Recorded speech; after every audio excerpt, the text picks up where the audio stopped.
paper, pencils, and an overactive imagination. These are the ingredients chosen to create a pretty awesome cartoon. But Cartoon Network added an extra ingredient to the concoction. Chemical, yes! Thus the Powerpuff Girls were born. Using their ultra super talents, Kathy Cavadini, Tara Strong, E.G. Daly, Jim Venable, Rob Renzetti, Don Shank, Craig Kelman, Chris Savino, Lauren Faust, Linda Saminsky, Paul Rudish, Gendy Tartakovsky, Craig McCracken, and the rest of the crew dedicated their lives to making cartoons and fighting the forces of evil.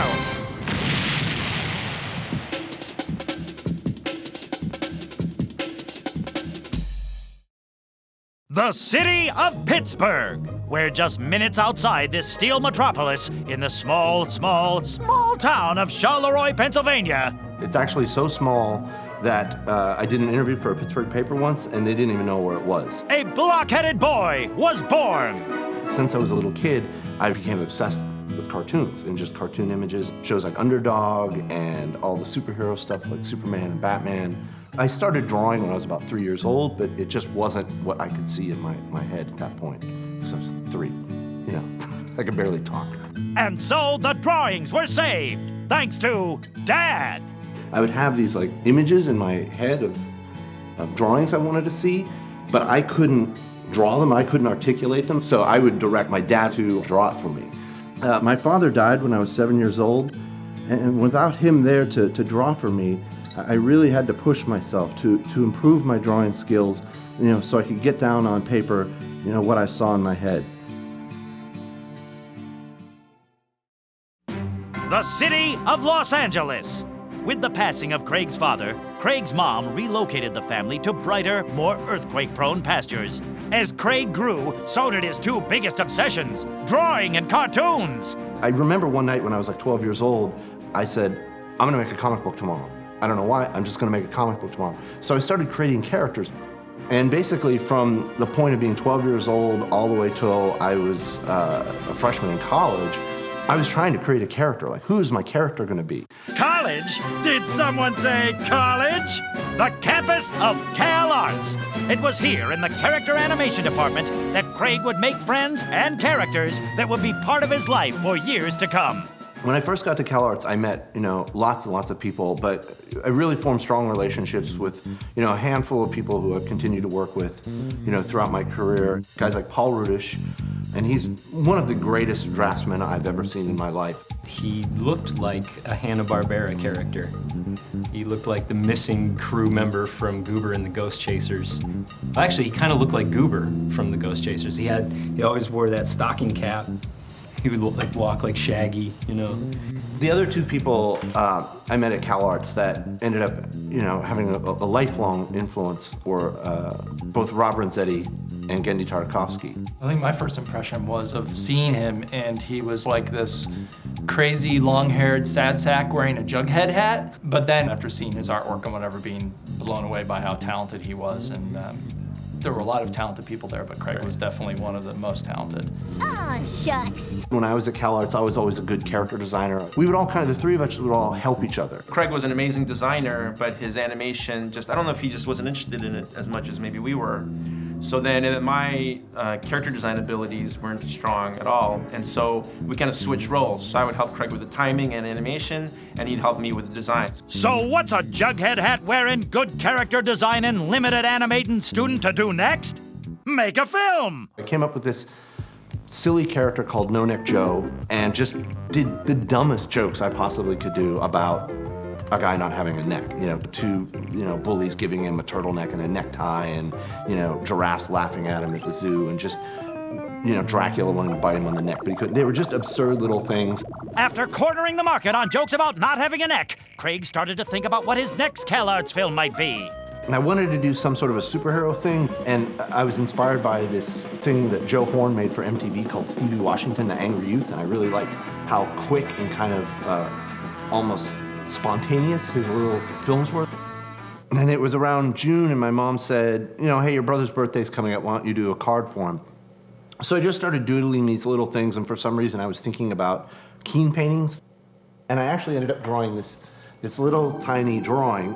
Wow, that's really cool. So I was kind of got obsessed with that, and I ended up giving this to my brother for his birthday instead of a card. And originally I was going to cast El Fuego, the Mexican wrestler. But as soon as I drew these girls, I went, forget about the Mexican wrestler guy. What if I put these 3 little girls in instead of that guy? And I've got these 3 cute little Sanrio-looking characters beating up giant monsters. They'll seem much stronger and much more heroic in contrast because they look so innocent and harmless.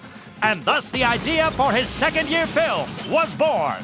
So Blossom, Bubbles, and Bud, because I thought, well, that's appropriate. She's kind of a tomboy, more tomboy than the other 2. And I was like, but it just feels, it doesn't roll off the tongue nice. Blossom, Bubbles, and Bud. It just kind of hangs there. So I was like racking my brain for a while. And a friend of mine, Miles Thompson, actually came up with the name Buttercup. And I was like, oh, that works. Blossom, Bubbles, and Buttercup. yes, go on. My friend Tim Myers used to say whoop-ass, open a can of whoop-ass all the time, and then I misheard a Black Francis lyric in a Pixies song where he says my roof has walls, and I thought he always said my whoop-ass balls, and I was like, I like the word whoop-ass, that's rad. My goal was to do 4 student films, 4 adventures of the Whoop-Ass Girls. This is so ambitious. You are nuts. So we're like, good luck with that. But he ended up producing 1 and putting it in color, and it was pretty amazing. Oh, yes, but that one film did not go unnoticed. Craig's teacher asked that he show it to Linda Saminsky of Nickelodeon Development. Go, girls, go! I could tell when I looked at it that, he was a really talented guy. And I remember thinking that his project at the time wasn't exactly the direction that Nick was going in. Oh, yeah? Well, you know what? We'll show you. Someday, somehow, this will become something for some network that will not exist for some time. So there, the studio of Hanna-Barbera.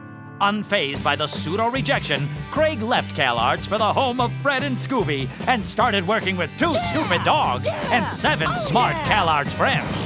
Here we were, just a bunch of young kids out of CalArts, kind of given the chance to work on a television series. We started coming in, and we're young, and we have all these ideas, and we want to change stuff and do stuff differently. It was great, though. We loved it. We had so much fun. We'd sit down and work, and then some days we'd just be going wild for like hours.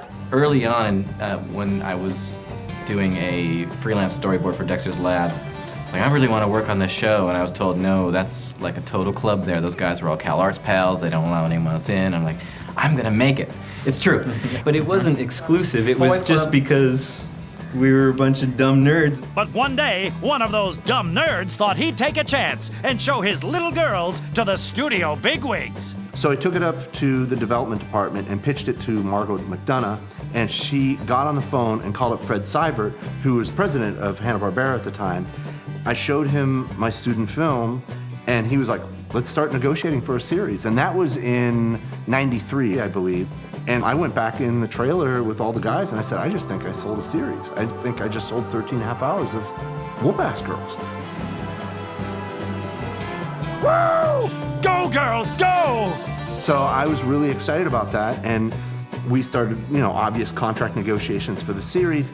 As we were negotiating that, Hanna-Barbera kind of refigured their whole development plan and went, we're not going to greenlight series, we're going to start a shorts program. Then we're going to produce it with Cartoon Network, and this is where we'll find our next series. Oh, foiled again. But hey, at least we got a short. So get ready, cartoon fans, because here come the Whoop. We recorded the first short with Whoop-Ass. It went through fine. And Mike Lazo, the creative head of Cartoon Network, was at this cable buyers conference. He said, yeah, we're making this new short called The Whoop-Ass Girls. And some cable buyer or somebody stopped him and said, what? There were tons of different names. It was hard getting past Whoop-Ass for him for a long time. I couldn't for the life of me come up with another name. And we came up with every iteration that we could, and just nothing was fitting, and I was like, just none of these things felt right. And separately, 2 friends of mine, Paul Rudish and Zeke Cam, had actually come up with Powerpuff on their own. I was like, that's not bad, that's pretty good, I like that. So I kind of sat on it for a few days, and I thought it was interesting they both came up with it.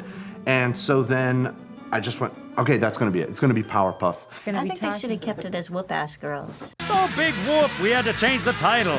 That didn't mean the girls weren't still all sugar, spice, everything nice, and an accidental can of whoop-it. Uh-oh. We had to think of a replacement for the can of whoop-ass, and so it had to be some generic, mysterious concoction, so we came up with Chemical X.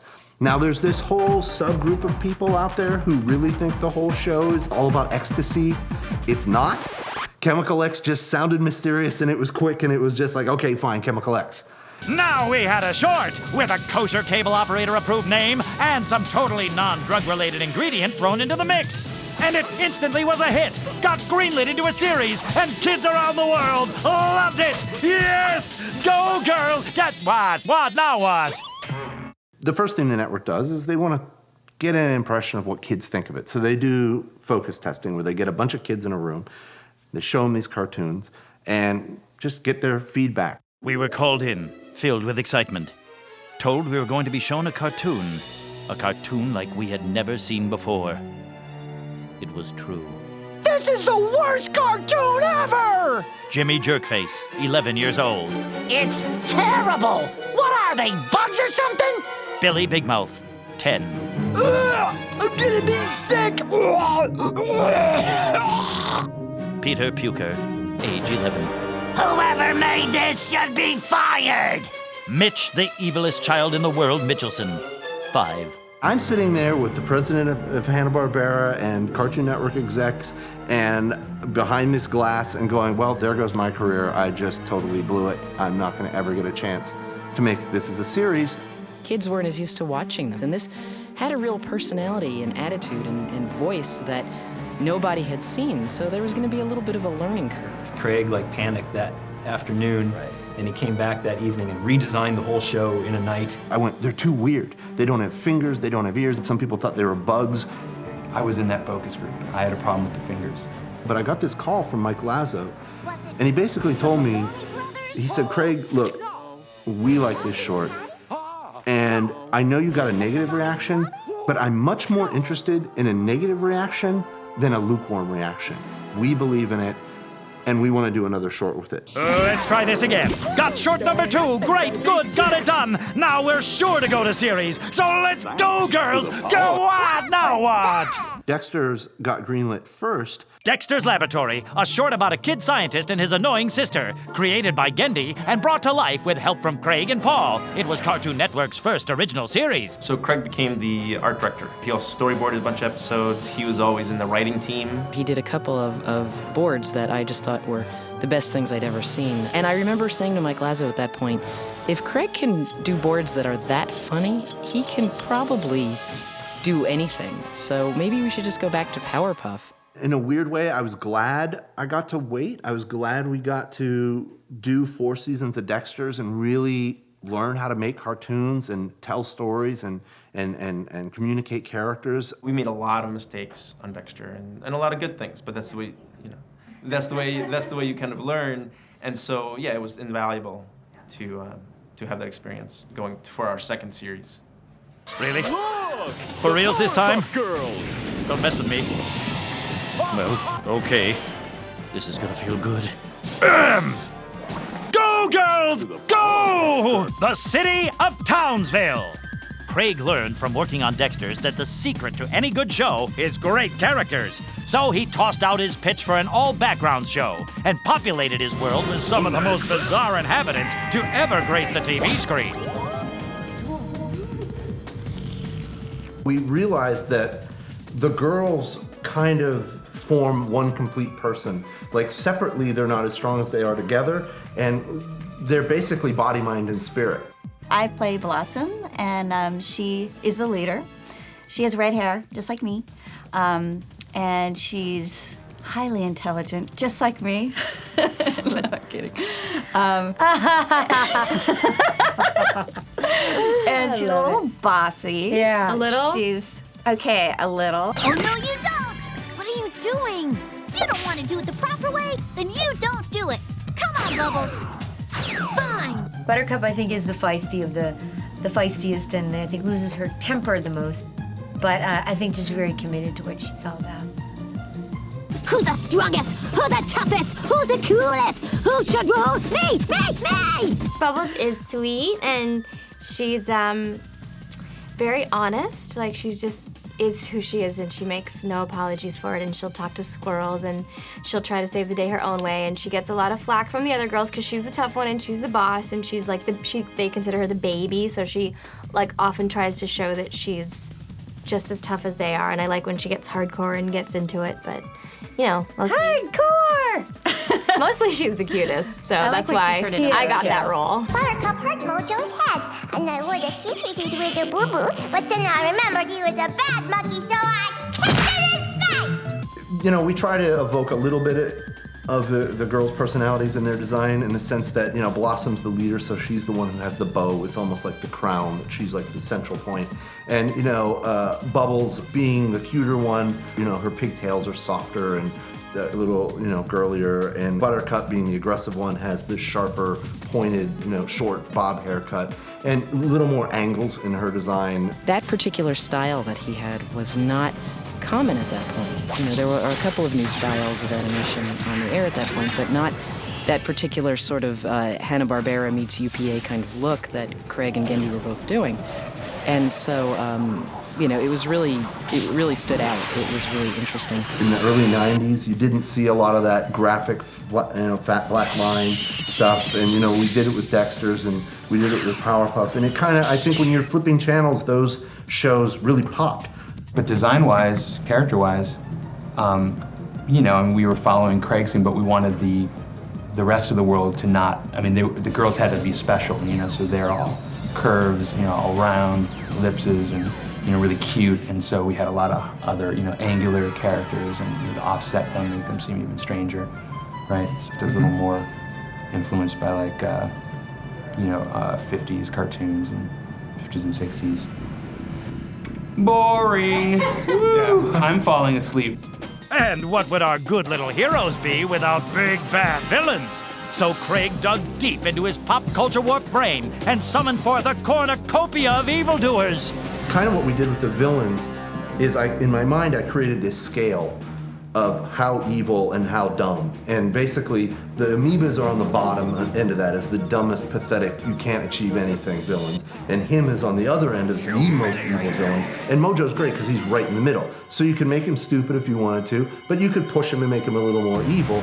And then the other villains kind of fall in different levels on that kind of graph in my mind. Mojo, monkeys are always good, evil monkeys are great, so that's just a cool visual to start with.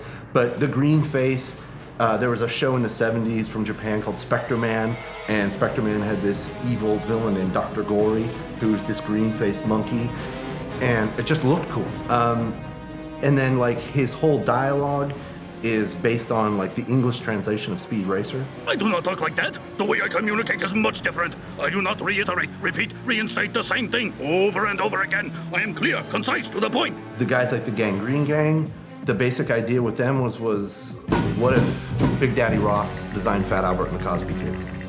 Boys, what is this? The amoebas were just classic, you know, thugs. You know, gangster thugs, and I just thought it was cool that they were bacteria. And then Fuzzy was kind of just, I think he was based on some sidekick character from Rainbow Bright. Anyone else want to try and get on my property? Basically, him was, you know, my attempt to do a Blue Meanie. He originally was the devil. Oh, I'm scared. That weird red lady man thing creeps me out. Professor is, you know, typical 50s dad mixed with Bob Dobbs from Church of the Subgenius, you know, just trying to get that kind of Devo guy in there, just the classic 50s father figure. The mayor is Monopoly guy meets Mayor McCheese. And we can't forget the mayor's, whoa, hello. The mayor's, Here, let me help you with that. What were we doing, some kind of documentary or something? I forget. People have always asked about Cerebellum, like, why don't you show her face? And whether this joke worked or not, the idea was that she is the typical classic hot assistant that you would think every politician or executive would have. So you don't show her best feature. Her best feature is her mind. And originally they're like, oh, you can't draw that much cleavage, and the sensors were, you know, you have to tune that back on the models, and so we'd go back and revamp the model page, shore up her collar, and button her blouse. And then, so they stamped approved on the model page, and then we went back to storyboarding and just drew her blouse so as open as we wanted to, and the crew overseas went ahead and augmented that even more. Nice. Cartoon Network Studios. With the green light to go, Craig pushed the magical Make Cartoon button on the big cartoon making machine, and in a flash, the show instantly appeared on TV screens across the world. And the rest is history. What? There's no button? Okay. So these guys and the rest of the crew that we couldn't afford to interview sat down and, did some things that I'm not really sure of. Sorry, I'm still hung up on the button thing. Well, the basic production process on the show would be myself and some of the board artists and directors and guys, we just get together in a room and we would just start tossing ideas around. And in the story meetings especially, I mean, they weren't necessarily story meetings, they were joke fests, everybody throwing jokes at one another, and someone would go, oh, you know, that would make a great story, and then suddenly you build a story upon that, and it's like out of one joke. Once we settled upon that, we would write an outline, which basically broke down the main beats of the story. And then we'd give that to a storyboard artist. Storyboarding is making the comic book of the story before it goes into production. As we were drawing out our storyboard, we also got to write the dialogue and figure out the pacing. They would come into a room and pitch the board to the whole crew. And then once we had the pitch, we'd go through that and tweak things and add gags or subtract gags or, you know, whatever. You would kind of work it until you felt it was good. If you threw a pencil at you, you knew the pitch was not good. Yeah. I went to my very first pitch and I went through it with the most minute detail. I explained every little drawing, every little action, and Craig and Gendy were the people I had to please. And Gendy came up to me and just said, "You need to learn how to pitch faster." I pitch much faster now. I really learned my lesson.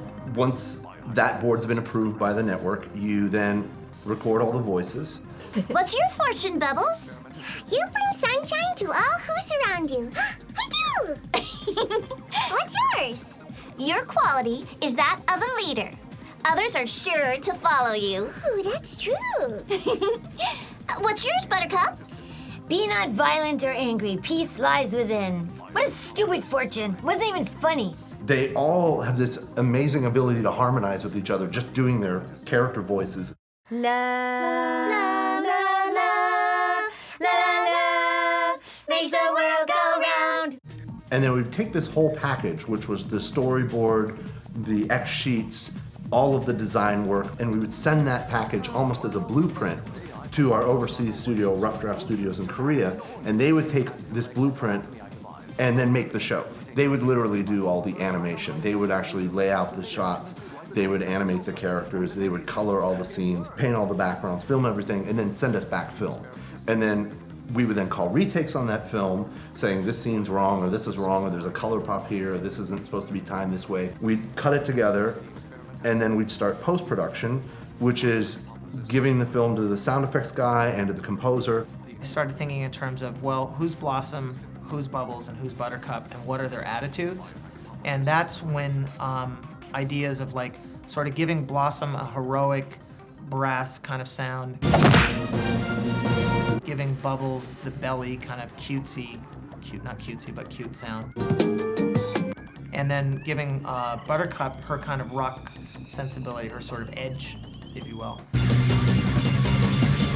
We really wanted to score it like you would score a movie, where the music emotionally, you know, builds up and moves around based on the emotional story you're trying to tell. There were so many larger-than-life moments that it really demanded big, giant score as well.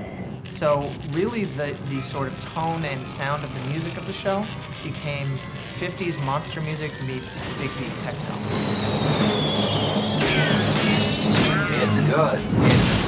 Dun dun dun dun dun dun dun dun dun dun dun dun. I'm not a singer. And then once you had that, you would do the final delivery of a finished episode to Cartoon Network. Wait, that was just one episode? And you guys made 137 of these things? Woo! No wonder Craig's got those raccoon eyes. Work, work, work. That can't be all these people did.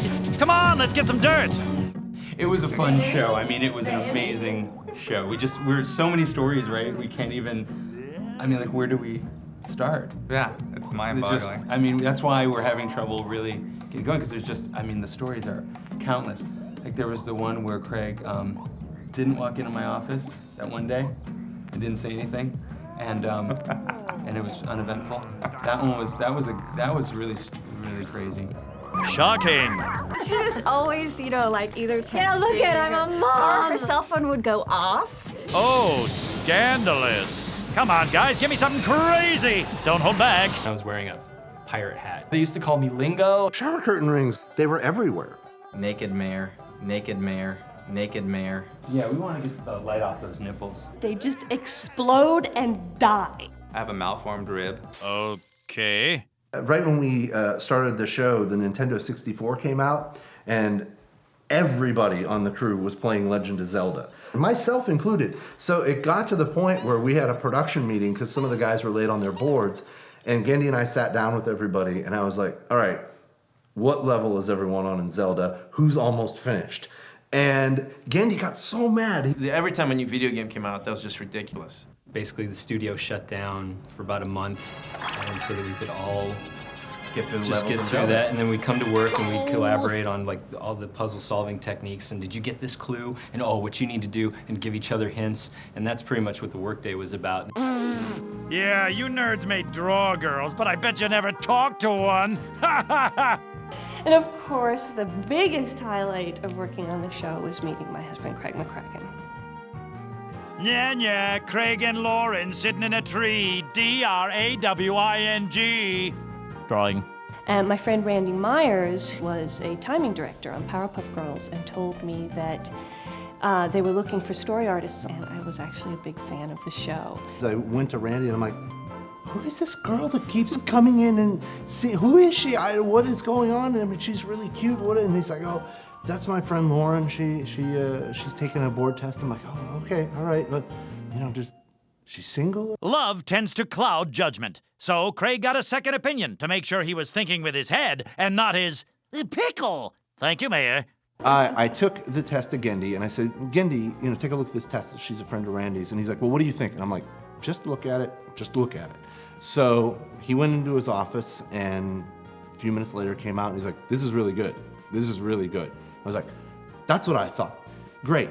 I think we should hire her. So I was guilt-free. Oh, goody! It was a very nerve-wracking experience for me because he was coming around to talk to me all the time, and I was falling for him, but I was so afraid of what people would think. And because it was getting so distracting for me, at a certain point, I realized that I wasn't getting my work done because I was so preoccupied with all this. I was like, well, if I don't start dating him, I'm gonna get fired because I'm not getting my work done. As our lovers' hearts were exploding, something else was as well. Craig's little girls were getting bigger than he ever imagined. I thought at best we would make a show that kids would like and find fun, and then maybe kind of some hipster college kids would cue in on. It wasn't designed to be a hit, it kind of just happened naturally. We were able to make what was in our minds and not be inundated with standards and practices notes, etc., of like what you can and can't do. There was trust. Pretty much Cartoon Network was pretty open about letting us get away with things. We were able to give him a lot of creative freedom. We opted to work with him knowing that he was very much in sync with what we were trying to do. It gave this show that was predominantly a kid's show, it gave it a little bit of an edge that an adult watching could pick up on and go, oh, I appreciate that. That joke's for me. That's not for my kid. And it's okay that my kid doesn't understand it, but there's something I can get out of it, which is true to classic cartoon making. Bugs Bunny, has those elements. Bubbles, it's a bow tie and it goes down here. And cologne, breath mints, and cufflinks, and some of these. We never really made the show for kids. We always just made it for us. I think it was very exciting at the time for Cartoon Network to actually have a hit. An action-packed cartoon that's more stringy. The LA Weekly raves. Perfect. And the New York Times calls it appealingly eclectic and sardonically hip. USA Today says the Powerpuff Girls could appeal to cartoon fans of all ages. Within about 3 weeks of it being on the air, they started getting calls to license it. And boy, did they ever license those girls! Maybe if we were lucky, we'd get maybe like a few t-shirts in a couple of record stores or some hip stores. I mean, that's all I really thought could possibly happen. And the next thing you knew, it blew up, and it was pretty much everywhere. These are like friggin' huge. Yeah, they're big. We had this episode called Collector, where there was this character, this villain named Lenny Baxter, and he was collecting all the Powerpuff merchandise. But we couldn't use any real merchandise because it might appear to be a commercial for the products. So we started coming up with the most obscure things like meat packing things and golf clubs and waffle makers, and just like, okay, this is never gonna happen. And it got to the point where the products got so crazy that there were waffle makers. Delta produced this plane that would just fly up and down the coast, and the Powerpuff Girls were on it. The real one's a lot bigger than this.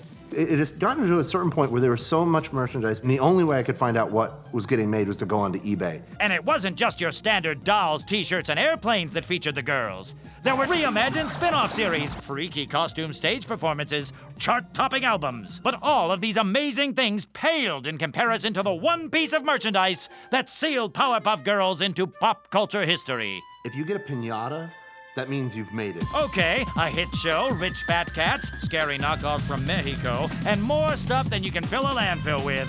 What's next? They just said, we need to make a movie. I think for me, the products had become so girly, and all of a sudden jewelry kits started coming out and makeup kits, and everything was pink. And I was like, no, this is not what this is. This is about 3 kids who fight crime and beat up giant monsters and bad guys. And I saw the movie as a chance to reclaim the mantle of the Powerpuff Girls in a weird way. Just like, no, we're gonna make an action adventure movie, and it's gonna be Powerpuff like you've never seen it before. The movie got mixed reviews. One that always sticks in my mind, and they said it was an orgy of senseless and violent destruction. And it was like, okay, I don't know if they hated it, but ultimately, like, it ended up, I'm proud to say on Rotten Tomatoes, as fresh. In hindsight, maybe I wish it was a little sillier, a little lighter, a little more, not so heavy the whole time. Well, look on the bright side. Here it is years later. It still, works as a story. It's still a good experience, a good viewing experience, really. Once we finished the movie, the network wanted more episodes, and so we started up producing more shows. And midway through the production on that, Cartoon Network kind of came to me and said, we want another show from you. So I came up with Foster's Home for Imaginary Friends and handed the reins of Powerpuff over to Chris Savino.